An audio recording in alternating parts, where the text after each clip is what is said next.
Welcome to this DVD, this fun and hopefully informative DVD on one of the most romantic of all openings, the Evans Gambit. And in the course of this DVD, we're going to be taking a look at this fascinating and old romantic gambit that you can play with white when you go 1e4. And this has a great history. It's been fought for centuries in a really good battleground kind of way, and it was invented by Mr. Evans, of course, hence the name, the Evans Gambit. And well, let me just get my reference points here so I get the dates right, but there's been some great things said about this opening. I mean, Tartakova said that this attacking opening was invented to make men understand that chess is a gift from the gods. High praise indeed. You can't really get higher praise than that, can you? That this opening Tartakova thought was proof of chess being a gift from the gods. So I really like that idea. It's a lovely idea. And what about Mr. Evans then, this chap? Well, he was born in Wales in 1790. And there's some connection then with me, because my name is Simon Williams, and Williams is a very Welsh name, and my grandfather was from Wales. He used to work in the mines in Wales, so I think I'm the right man for the job here. I'm the right man to take the Evans Gambit on, as me and Mr. Evans come from the same kind of country. And he was a fascinating character, so I'm just going to check some dates here. And in 1804, he served in the Navy, and in 1819 he reached the rank of captain, and he took command of his own boat, which carried the first letters from England over to Ireland. So he wasn't just a chess player, this chap. He was one of your captains on the sea, and you can sort of imagine him on his boat with his beard going, "Oh, what am I going to think of today while we're sailing across these seas? I know, let's go for a gambit. What gambit can we come up with?" And he did that in a Welsh accent, not in the accent I was saying. And he was an incredibly strong player in the 1820s around this date, and he was one of the strongest players in England, defeating a number of the famous names.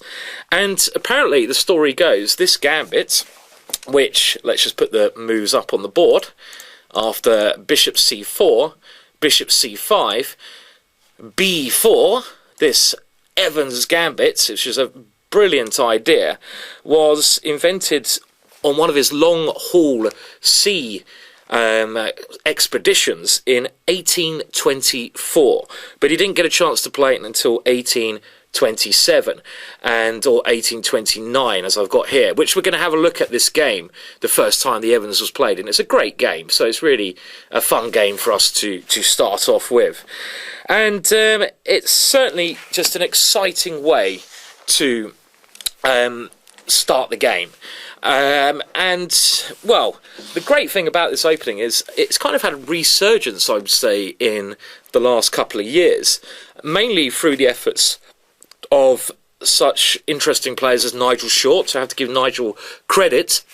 He's one of the only real strong players who's given this a go, but so other players like Fresnay, some of the new Chinese generation of players have given this gambit a go, and it's still there, surviving in the top flight of chess, and it seems to have held its own over time. Most gambits nowadays, of course, have disappeared from play in the cold, hard light of day because computer analysis has shown good ways to defend against them, but the Evans is still holding up.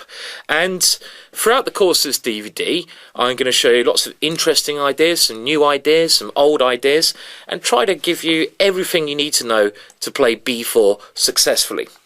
Now, again, I'm always an honest presenter. I don't want to just show you lines and say, oh, this opening is winning for white. That's not true. And because of defensive measures, I have to be honest and say that I think in some lines, with correct play, black can equalise. But the great thing about this is that we get even these positions occasionally where black can equalise, they're very interesting and rich positions where they're not boring equal, which is just going to be a draw.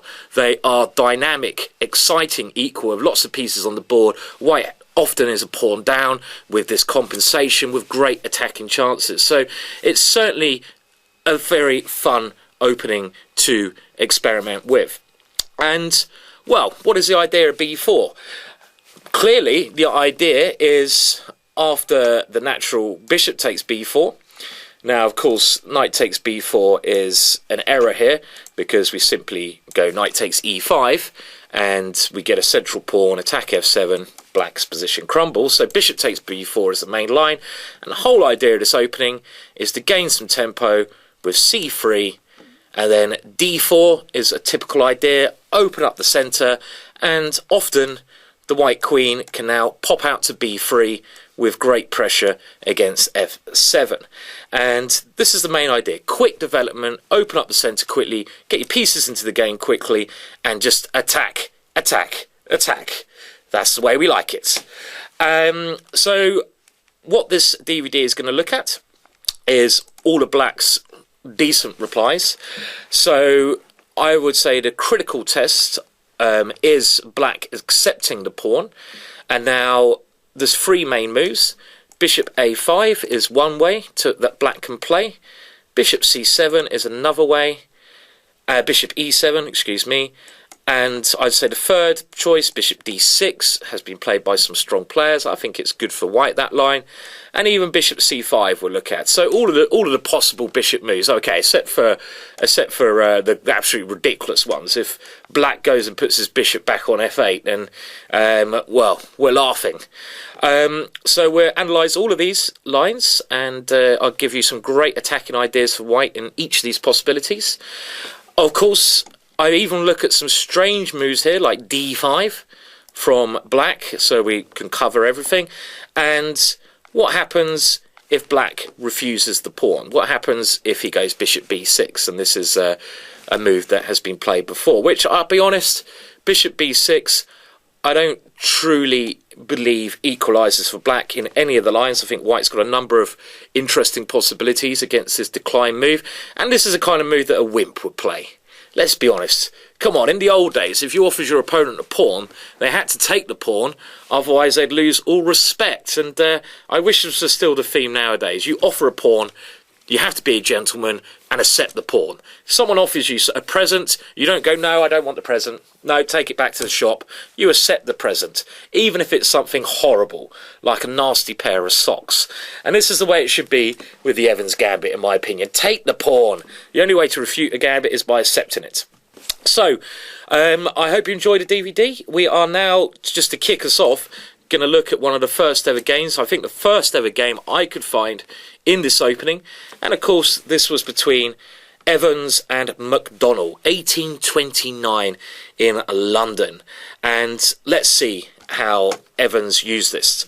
So he went c3, bishop c5, and well, d4 is the main move here, but here castling is also probably just as good. And the point, as we're going to see, this move d4 is coming with great tempo. I mean, one thing you sometimes have to be wary of, you know, d4 played, then black can take on d4 and give you a check, which gives him a little bit of time. But even here, I think, white should be quite happy with a strong centre. But anyway, castle happened, knight f6, and then d4. And this is one of the main points, gaining this extra time to open up the centre. And a brilliant concept by this Welsh sea captain. Black takes on d4, we take back on d4, and we see this typical compensation now. And this is one of the things, if you get this kind of position, you're able to castle, then you should be smiling, smiling, smiling. Because your pawns are extremely strong. You're always going to have d5 and e5 ideas to gain more time, to gain more space, to kick your opponent back. Often in the Evans Gambit, this bishop can come to b2, and we're going to see this theme appear. On b2, it strikes out towards black's kingside, another reason why b4 is a good option, and this is generally the kind of thing you're aiming for. So, bishop b6 played, and here we see Evans going forwards, e5. Now, what does black do here? I mean, if he moves his knight, he's going to get in awful, awful problems. So this knight could be even trapped after something like knight e4, bishop d5. And that poor, poor horse hasn't really got much of a future. I mean, you can go f5, but that looks awfully weakening. So black played d5 himself. And as we're going to see later on, one of the main challenges towards the Evans Gambit is a system where black plays knight e7 and d5. So d5 is a critical defensive move from black. Black often wants to play this move to gain space in the centre, even if he has to give a pawn back, and to allow his pieces to fly out into the game. So d5 here is not a strong no, because white has castled, black has not castled. And here comes the attack. Rook to e1 check, king f8, and now another typical idea in the Evans Gambit, bishop to a3. And this bishop, you'll see, pops out to a3 in a lot of positions. Again, one of the promising factors of us not having a b-pawn. King g8, and now white just keeps attacking. We love this. d5. How much fun would this be to play with white? Every move you go forwards, every move you create a threat, every move you attack. That's the way I love my chess. And here, knight to a5, forwards, bishop e7, attacking the queen. And black is just being kicked around all over the place. Queen d7, opening up the king. Pawn takes g7, a lovely move. King takes g7 is forced. And now white brings his queen into the attack. Threatening queen g5, checkmate. So black tries desperately to defend against that. A move like queen to f5 would simply run into rook to e5, and the end is nigh. So queen to g4 is forced, but now a lovely combination. Queen to c3 check, and it's already clear to see black is losing. King to g8, trying to save the game, and a beautiful finish for a beautiful game and a beautiful outing for this opening. Can you see the checkmate here? Where is the checkmate? And I think very sportingly, Alexander MacDonald allowed this checkmate to occur. Well, that's what the history books say anyway. And the checkmate is, thank you very much, queen takes h8, king takes, and now the back spanker. Rook to e8, checkmate. And there we go. So a lovely outing for the Evans Gambit. And of course, nowadays it's a lot harder against a well-paired opponent to create masterpieces like that. But we'll still see throughout the course of this DVD that this opening has a lot of sting and a lot of surprise factor. And even top grandmasters with the black side can and have got smashed, got absolutely destroyed when facing the Evans Gambit. So I think it's a great weapon to have, and we're going to have a lot of fun and hopefully educational fun throughout this DVD. Now, a couple other things I should just mention. Of course, we're going to the theory soon. After bishop c4, black can play knight to f6, and this is not going to be covered in this DVD. I would recommend you keep going forwards with knight g5, which is in the spirit of the opening. This is a lot of fun, and you have to look at this.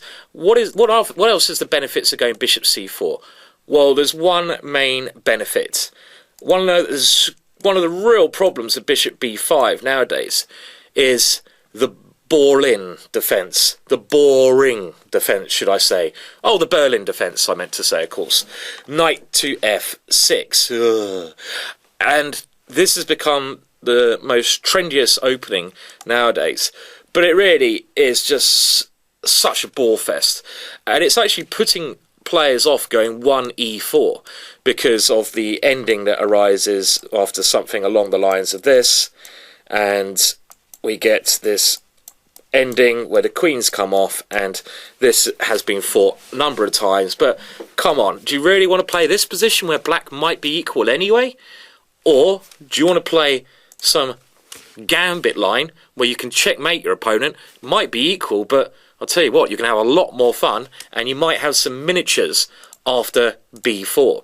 So bishop c4, which I believe is going to have resurgence, because of the Berlin defence, this bishop c4, of course, now black can't get this trade of queens, and he has to open himself up to a number of white attacking ideas. So I think we're going to see a resurgence in this Evans Gambit and in bishop c4 in general. I'm going to try to prove throughout the course of this DVD it's fully playable, and that you're going to have a smile on your face when you whip out the b4 move. So let's dive into some theory.